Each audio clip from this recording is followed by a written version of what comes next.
Hello and welcome to Unprofessional Engineering. My name is James. And you got Luke. Luke, today we are taking a look at electric cars, the cars of the future. Wait, hold on. We already did cars of the future. So the future's here? I guess. Okay. Yeah, so the Jetsons, I guess, are really the future cars. Yeah, I feel like electric cars are the cars of the tree hugger. The tree hugger, the cars of California. There you go. California. There you go. All right. Well, anyways, we did do an episode on future cars. So what's coming down the road a little while back. So, I missed that one. Yeah, well, you weren't involved. Was it electric cars or was it like was flying? Cars and of all the kinds future. stuff? So Okay. flying, self-driving, Not just things electric. like that. Yeah, Gotcha. electric was barely talked about. Gotcha. So we're going to be focusing strictly on electric cars and maybe some counterpoints as to why some people don't think they're the best thing ever. I feel like you're being a little accusatory with that last statement, but I am. that's okay. All right, so let's start out with a quick history. Anybody who listens to this all the time, which I'm sure you all do, knows that I like to bust out the history of all of these things. You are all about the histories. I am. I'm a history buff, they say, but not really. All right, electric cars. When do you think they date back to? I feel like, I read this, I feel like it's like 1813. All right, so you're pretty good. All right, so in 1832 to 39, Scottish inventor Robert Anderson invents the first crude electric carriage powered by a non-rechargeable cell. That's a long time ago. That's When was almost this? 1832. 18. Wow, I don't even That's have like that listed. Okay. almost 200 years. That's pretty good. Wow. 1835, American, Thomas Davenport is credited with building the first practical electric vehicle, a locomotive. Nice. D-port. Woo woo. Wow, nice. You're like, I just tried. Make it fun. 1891, William Morrison of Des Moines, Iowa, builds the first successful electric car in the U.S. So the first successful electric when? car in 1891. But this is like a handmade, Yeah, this it was isn't a like mass production. jerry-rigged. Yeah, this isn't mass-produced. Okay, because I have mass-produced No, cars no. listed. Yeah, I have that later on. Okay. So, William Morrison's hometown of Des Moines, Iowa. How do you spell Des Moines? There's a D in there somewhere. That's all you got? Yeah, that's all I got. Desmoines. The American language is horrible. The American language. is horrible sometimes. All right. Just saying. 1897, the first electric taxis show up on the streets of New York City. Yeah, Really? 1897. That's pretty cool, I right? had no clue. With the Pope Manufacturing Company of Connecticut becoming the first large-scale American electric automobile manufacturer. So 1897. I'm not sure what large-scale counts as, but, whatever. Okay. 1900, 28% of the 4,192 cars produced are electric. Okay. That's pretty good, 28%. So, they're taking off, right? Yeah. Well, 1908, along comes the old Model T. The old internal combustion. Yep, gas-powered, and it basically kills off the electric car. They call it the ICE, I-C-E, internal combustion Do they actually engine. call it that? Yeah, whenever if I they do don't, research. they should. I never really realized the acronym, but yeah, it's ICE. Okay. 1911, the first hybrid showed up and failed because it's a hybrid. Yeah. The Woods Motor Vehicle Company put that one together. Look at all these vehicle companies. I feel like there's none now. Tesla. There's Tesla. That's all that matters in the world. Everybody that follows us on Facebook or social or even these probably knows that I'm an Elon fanboy. So Well, we're pretty tight with Elon. Musk. he's basically our sponsor, Yeah. but he doesn't know that. 1970s, oil prices skyrocket due to the Arab oil embargo of 1973, renewing interest in electric cars. Okay. Clearly not renewing interest that much because it took until about 1997 for Toyota to unveil the Prius, with 18,000 units being sold in the first year. So I have an interesting one. Uh-oh. Before that, do you remember? So everybody thinks the Prius is the first mass-produced, and I think it's the first mass-produced successful. But do you remember the EV1 The EV1. So it was a year before the Prius. It was the GM's EV1. Yeah, yes. It was 1996. They only made it until 2003. Right. But it wasn't as successful because I think it was like too futuristic looking. Yeah, they kind of went all in on that. Yeah. Like it's the futuristic car because it's what was it? It was electric though. Yeah, it was EV. It was all electric, but it was just the ugliest vehicle. So the Prius was, I think, the first successfully mass-produced full electric. And they still sell like hotcakes, man. Yeah, they do. They got like 4 different versions. They do all those cool commercials or people chasing people in electric cars. So stupid. Yeah. My parents have a Prius. So does my brother. My parents don't hug trees. My brother does. Yeah. And I have a giant truck. Sorry, Mom. Yeah, she won't like you as much anymore. No. But yeah, that's a good call out because what I was just going to say is in that same time frame, the like 96, 97 to 2000, there were a lot of EVs and electric cars coming out, like the Honda EV Pulse, the EV1 like you mentioned, Ford Rangers, small trucks were actually electric. I was doing some research and that one caught my eye the most because the Ford Ranger actually had a carbon fiber leaf spring system to reduce weight because they had all these crazy big, they did lead acid back then, so the batteries were really big and really heavy.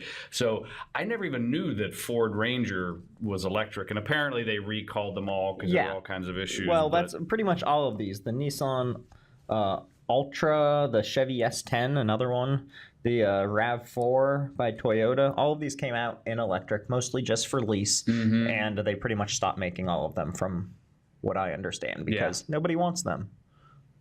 Does that seem fair? Nobody wants them? Well, I don't. So now to closer to modern day, 2006. Our friends Tesla Motors unveil the Roadster. So is that what it's called, the Roadster? Their first one. Yeah, the first Roadster, one. Yeah, I'm with you. So the first production Roadster was sold in 2008 for a base price listing of $98,950. It's a little much. And of course, if you want to get a steering wheel included with that, it's like $140,000. Oh, you're funny. I am, thank you. This was the first highway legal serial production all-electric car using lithium-ion battery cells. So all sorts of fancy stuff going on in these Teslas. Yeah, smaller, lighter, more efficient, more capacity. Yeah, and the first all-electric car that could travel more than 200 miles per charge. So that's pretty impressive. That's a big point right there. Yeah, I got some notes on the range, which I'm a little upset about. We'll talk about later. I do think it's interesting that they talk about how it's a lithium-ion battery. And our friend Mr. Musk is like very anti-hydrogen.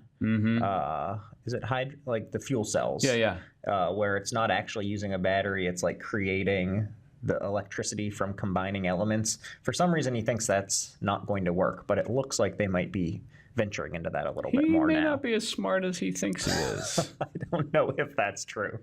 All right, so I think I've talked enough. You definitely have talked enough. Yeah, thanks. So go ahead and give me some info, would you? Yeah, so the thing that, and I'm going to take a little bit of a counterpoint on some of the electric versus gas, because for me it's more of a versus. Like I feel like these are two totally different camps of people. There's lobbyists, there's industry that are kind of fighting. You're bringing this. Politics into this? I am a little bit. You kind of have to. Come on. If you look, our people are here to get away from the politics, from the everyday grind, from the man.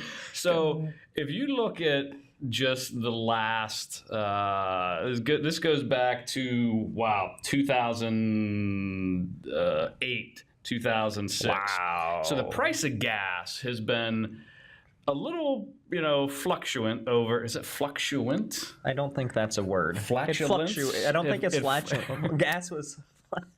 You get what I did there? All right, let's keep going. It fluctuated, but it's really, so if you look back 10 years ago, gas was, $2.75. Today it's $2.35. So gas is actually lower now than it was 10 years ago. And then when you look at like all the way back to the 70s, whenever the gas prices were bananas before that, right? Bananas. So the price of gas hasn't changed all that much if you add in like inflation and whatnot. So I really think that this whole, cost of ownership, people buying things because of gas, I think that's a bit of a fallacy right now. How much does electricity cost to charge one of these? So I do have some cost of ownership stuff I'll talk about in a minute. But okay, but I'm jumping the gun here. You are jumping the gun. You're stealing sorry. my thunder. I'm That's sorry. all right. But so the whole gas is more expensive. It is.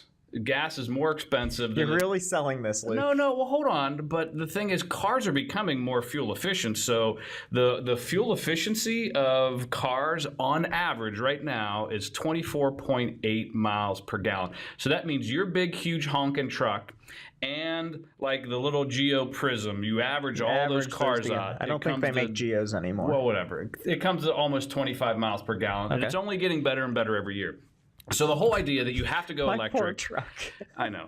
The whole idea that you have to go electric to basically save money and be efficient, I think is a bit of a fallacy, a bit of a misnomer right now. A misnomer. You like that word? I liked that. I've been wanting to use it. So hold on. Important question. Go ahead. Have you ever run out of gas before? Never. No? Okay. I ran out of gas one time. I do know people that have run out of electric charge. You do? I do. Really? Yeah. You know people with electric cars? I know 2 people with electric cars, and one of them ran out of a charge. You hang out with people with more money than I do, I think.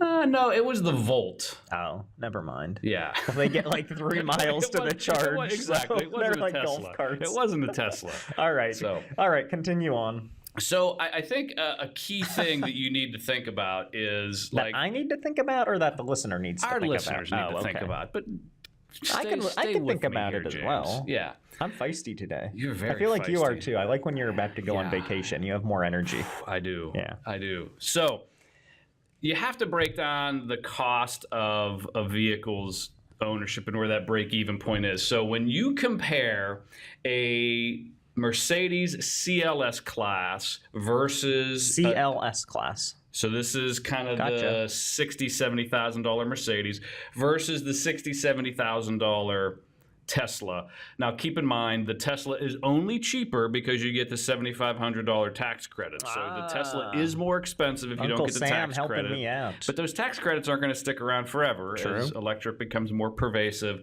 So the Tesla is always cheaper cost of ownership. Okay. Just because you get that $7,500. But that's a premium vehicle you and I would more than likely never own. Although I have seen you in a Corvette recently, just saying. Now, when you go to more reasonable vehicles, and we'll take our break here when I finish these last 2. Thing. So when you go to more reasonable vehicles, things that you and I and the average man or woman could afford. Our listener, the average man the average or woman. Joe listener. Let's be honest. It's the us. average man. So let's compare the Golf, which is a decent car, and the Volt. So you have to drive, because a gas Golf is cheaper than the electric Volt by even with the tax credit by about $6,000. Wow. So you have to drive that about 110,000 miles before the electric actually is cheaper cost of ownership. Wow. So that's like 4 years, 5 years, depending on how much you drive. So that's a pretty long recovery point. If you think about the average length someone owns a vehicle, it's only 3 years. So is that true? Yeah. So because between leasing and people trading I guess cars that makes sense. so the average car ownership is about 3.5 years. I average like 16 years. Yeah, me too. So you would never get to that crossover point, more than likely. So now we go to the lowest possible end one, and this is the Civic, which you can pick up for about 20 grand, and the Leaf, which you can get for 21 after the tax credit. So the Leaf is still a little more expensive. You have to drive 51,000 miles before that crossover point, and the electric is cheaper. So this is like maintenance, gas versus electric charging, all that sort of stuff. Now, the thing that they don't tell you and this will be the last thing before we take our commercial break here, is the maintenance on these. Everybody says, oh, you don't need oil changes, you don't need this, you don't need that. There's a lot of stuff you don't need. But when you need to replace those batteries, oh, I bet. It's like... I thought you shouldn't have to for 20 years. Yeah. Isn't that the plan? Well, that's what they tell you. Oh, the man's out to get you. Huh? I don't know if the man's out to get you, but it's really expensive. You have to go to a dealership to get maintenance. You can't go down to, Bob's Garage to get stuff you have done. To go to the dealership. So you're kind of tied. And a lot of people just don't like dealerships. I'm not a dealership person. I don't take my car back there. So I feel like maintenance when something does go wrong is really difficult to do and expensive, and the cost of batteries ultimately. And people never own the vehicle long enough to recover the cost. All right. Okay, that's my rant. Wow. And then I got a couple other things. So there is one thing that you're not factoring in there. What's that? And that's just the stress that your carbon footprint puts on your life. You're such a tree hugger. I stay up at night worried about my carbon footprint and what my giant Silverado is doing to the world. As you're smoking cigarettes, running the refrigerator with the door open. I don't smoke. That's gross. But I do leave the fridge open all Windows the time. Windows open, AC like, I'll be on. cutting peppers up with the door open. Yeah. Anyways, I think it is time for a word from our sponsor. And this week, we have, I guess Tesla is sponsoring us. We're going to say Elon. Yeah, he's tight with us, or at least maybe you. Did you see they just got some sort of Hyperloop permission? I did. Underground? Very interesting. Yeah, I'd like to see how that goes. I don't know if it's actually going anywhere, but it's cool. Yeah, it's cool. All right, but we do have 2 shout-outs this week. I love shout-outs. So I like that we've gone from 0 to 2. We're like doubling up here. Our popularity is exploding. Well, I mean, from 0 to 2, yeah. Yeah. So before we get to the shout-outs, if any of you subscribe to our podcast and want some awesome unprofessional engineering stickers, just send us a picture showing that you subscribe to unprofessionalengineering@gmail.com, and we will ship those off to you. The other thing, too, I'd like to give stickers away for, James. So a little behind the curtain with unprofessional engineering here for a moment. So if they go behind the curtain with us, then No. Oh. So I liked where you were headed. Basically, James and I fight every week about topics, and I always end up coming up with the topic because, let's face it, I'm the brains of the operation. Okay. So if you have any topics that we haven't already discussed that you would like us to do a little bit of research, put our unprofessional engineering spin on, if you email us at unprofessionalengineering@gmail.com. There you go. With just some ideas that we could do some research on and we use it, we will send you some stuff because we always argue about the topics. All right. So our shout-outs for this week. Go. That idea, by the way. Nice. First, Jim F. wrote in from Texas, all Jim the way F. in Texas. I don't want to use his last name, he might not want that. I gotcha. He's into 3D printing. He liked our 3D printing episodes as well as some other ones, so that was cool. And he was asking for some tips on how to smooth out his 3D prints when he removes the supports from it. So, yeah, good luck with that. You can kind of sand them down with very fine-grade sandpaper. They also make some sort of like lacquer that you can spread on them that makes them nice and smooth. I would also consider a Dremel. So if you get a Dremel and you use, they have different grit heads you can put on them. So you put a real light grit sandpaper, you can grind off some of those support marks. All right, so Jim F., that's our first shout out. Next is Steve F. A lot of F's going on. Okay. Steve just wrote in, I believe last night, from our webpage nonetheless, which was cool. He says, hey guys, I was on a little hiatus. He was a big-time listener in the past, but he's recently been catching up. It's nice to see that he started a trend of our listeners being shout-outs as sponsors because he got a shout-out here before, so it's nice to see him back. Isn't that cool? I like that. Great material as always. One suggestion would be the science and progression of guns. So through time and history. So what you just said. Perfect. Yeah, what a segue. great? I didn't even know you were going there. I know it. You don't know. But anyways, I think it would be pretty interesting. Sorry for being out of the loop lately. That's okay, Steve. But I am back and having time to be able to listen. He also just read through all of our blogs to date. The website is looking good. And that's generous of him to say because the website is not looking good. And it is an atrocious green, the way I like it. I don't know if I've read through all of our blog I'm certain you posts. haven't. I know you've written none of them, so... Oh, Speaking of being the brains of the organization, let's get back to it. Let's get back to it. What do you want to talk about next? So, another thing that I want to talk about. Another thing that grinds my gears. No, it's not grinds my gears is, and I hate bringing politics into this. Oh, no. But I feel like the gas and oil industry in general, they're just such a big thing, right? They're not going to let electric cars replace internal combustion. I mean, do you really think that they're going to let that happen? I don't know, but I feel like they've probably bought up a lot of technology throughout the years to keep these things down. Crazy story. I was going to say at the beginning, but perfect segue. Okay. So my uncle, growing up, had this story about this buddy of his that lived in Ohio that built this crazy electric car that could go like 150 miles on one charge. And I think it was Gulf, maybe? I forget the name of the gas company. They actually paid him yearly not to like release this vehicle. Like they gave him money to keep it under wraps until a certain amount of time. And I never believed him, but now that I'm older and I understand, older and more skeptical. And I understand how like lobbyists work and big oil and gas and stuff like that. I wouldn't be surprised if that was the case. Me neither. Yep. Yeah, he had this. So okay, sorry for the segue. I like that. No, it's good. But if you think about like just the industry that would totally collapse if all of a sudden electric cars became viable for everyday persons to buy and use and drive and lease and whatever, it's just not going to happen. So let's say Elon, my boy, makes a big move, and next thing you know, cars get really, cost effective, so you can buy them. What is it? What's the good The next one's like $35K. The Model 3. Yeah, the Model 3 is like $35K. So it's still a little. I mean, I could, but that's still a little more expensive. You could probably get a used Corvette for that. You could. Okay. Or you could. So all they're going to do is drop the price of gas to say, hey, gas is back to $1 a gallon, and let's just let people drive internal combustion engine. Let's make engines more efficient. So I just don't think. Do you have a point to the end? Like, are you coming to a point?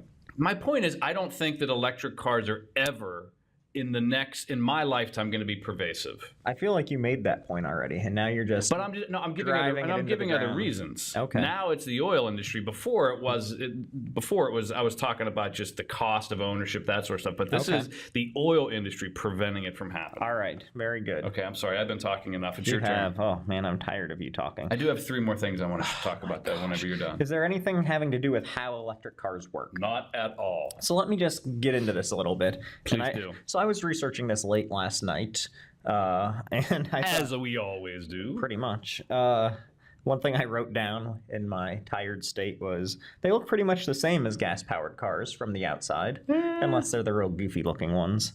But the thing I hate is how quiet electric cars are, because they're like sneaky parking lot death traps. Like they sneak right up on you and like mow you down. I hate that. What was the name of that movie? Kevin James and Vince Vaughn, they were making electric muscle cars. I've never heard of it. There was some movie they did. Terrible. And they were making muscle cars that were electric, and they had a speaker in it that would make it sound like a muscle car. Dumbest movie ever. Sounds terrible. Let's not do that. Yeah, let's not do that again. So under the hood, they're a little bit different. The gasoline engine is replaced with an electric motor. The electric motor gets its power from a controller, and the controller gets its power from an array of batteries. Oh, hold on. So there's one electric engine in a car? That's my understanding, is there's one motor, and the controller then tells it... Distributes the power. Okay. How fast it should be going. I just assumed that each wheel had its own like little engine there, but that's not the case. I don't think so. Okay. Gasoline cars have all sorts of stuff that you can pretty much get rid of, like fuel lines, exhaust pipes, coolant hoses, intake manifolds, mufflers, because they're sneaky, quiet death traps. I really don't like that. Catalytic converters, gas tanks. None of these things you really need for electric cars, and they can be replaced with wires. Yeah. And I don't really feel like even my truck, so all these things are in it. and I don't like how much the computer controls. And now it's just all electricity and computer. Yeah, it's really a like little that. too intrusive for me. Like, I like driving. Yeah. So kind of neat. The controller we talked about here, it takes the power from the batteries, big battery or array of batteries, and then delivers it to the motor. So the pedal gets pressed down, boop, depending how fast you want to go. You know how a car works, okay? And it's hooked up to a pair of potentiometers. I was just thinking that. You were? And these meters provide the signal that tells the controller how much power it's supposed to deliver. And there's a pair of them because they basically measure what they're saying. Okay. And if they don't match, the car won't work because something's wrong with the system. I bet you so it's like a fail-safe. $10,000 to fix. Probably is. I feel like cars everything in electric cars right now is very expensive. I agree. So it tests these things. If it does match, off it goes, and it drives to whatever speed you're supposed to be going at based on how much you're hammering that thing down. So I thought that's kind of cool that it has a fail-safe because I don't feel real good about these things to begin with. And it says that electric cars can be AC or DC motors. And I feel like that's probably like if you're hacking together your own electric car, right? That doesn't really seem to make a whole lot of sense to me. The other thing, too, that I think is the truth. Okay. Go ahead. If you feel this is the truth, please let us hear. I'm pretty sure, aren't the battery packs made with like little individual like A-size batteries? Like they just put them in series. You're telling me that they're like Duracell. Well, they're not Duracell, but I'm pretty double A's. But I'm pretty sure that some of these batteries, it's just they put them all in a series. I'm pretty sure that's how they make them. Okay, that could be. Okay. Well, I thought you knew with all your research. I don't know. Okay. I should have looked into that. I should have seen that coming. You should have. Well, anyways, right now the weak link in electric cars is the battery. Yes. Like that's a very expensive part. I've always wondered what happens when you get rid of this car. Like if it's going to the dump, do you have to pay to get that giant battery or thing disposed of? I would bet like a Tesla, there's probably like some kind of like they probably recover the materials and recycle it because I know you can recycle batteries. Yeah. And basically I do that all the time. I certainly don't throw them in my garbage. Nor do I throw my used oil in the garbage. I'm sure you don't. Let me put that out there. And my brake rotors. Right. My garbage men took them out of the garbage can and set them on the curb. So lead acid battery technology, super not useful. No. Because it turns out they're heavy. Like a typical lead acid battery weighs 1,000 pounds or more, which is a lot. Yep. And so when you're comparing that to the amount of gasoline, like it's way heavier than that's no good. So they need to come up with new ways of driving, and that's where fuel cells come in, right? You're like, maybe? I don't know. Yeah. Anyways, they're also expensive, these batteries. But the fuel cells really are what is going to be changing how things work. So the way the Teslas work, that's great, but there's probably a limit to how many miles you can get out of that in a single charge. Yeah, and I think range is probably the biggest factor here because I was looking up the range of vehicles, and I think this is current as of 2017. But the number one is the Tesla Model S right now. It 2017. Wait, this is what you have as your the range. Yeah, the range. Yes. So the range of the Tesla is 335 miles max. But they say like 250 to 335. And you need to get the crazy big battery option add-on to get to that, and you got to drive like a grandma to probably get that. You probably got to do like 60 miles an hour. You can't do a ton of hard acceleration. You're catching